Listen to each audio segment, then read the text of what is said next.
Now let's turn to women's softball and get a closer look at DePaul's legendary head coach, Eugene Lenti. He's a family man on and off the field, and I found out why two of his players know this all too well. It's one thing having your dad cheer you on from the stands. It's another when he's in the dugout coaching. But when the Lenti sisters decided to play softball at DePaul, they were fully aware that meant calling their dad coach. But they're used to me being their coach, and then I've been their dad a lot longer than I've been their coach, and they're used to that too. For 33 seasons, Eugene Lenti has been the head coach of DePaul's softball team. He even met his wife Candace when she played softball for him during the late 80s. So when daughters Allie and Gina decided to play for their dad, they thought nothing of it. DePaul has always been a part of their lives.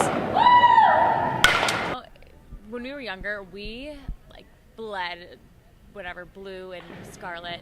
Any athletes that we ever came in contact with, we were just infatuated with that. But what's it really like playing for your dad? Is there any special treatment? The answer, well, it's easy. All of Coach Lenti's players are like daughters.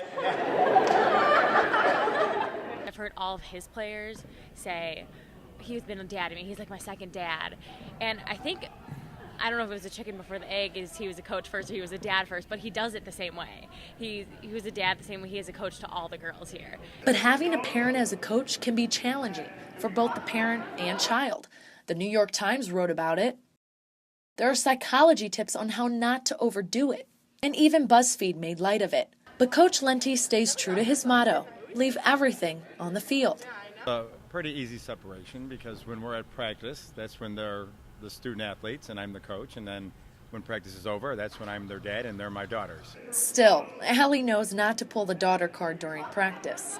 If we have running or something, they're like, Allie or Gina, ask your dad, see if we have to do this. And I'm just like, no, I will not, I will not cross him, with that kind of stuff, with running, because I know, sometimes he'll just, snap, and I don't want to be the one that's, on the other side of that. Even though Allie and Gina can't remember when they first started calling their dad coach, Eugene doesn't really want to think about the day his daughters will stop calling him that, when Allie graduates in 2015 and Gina the following year.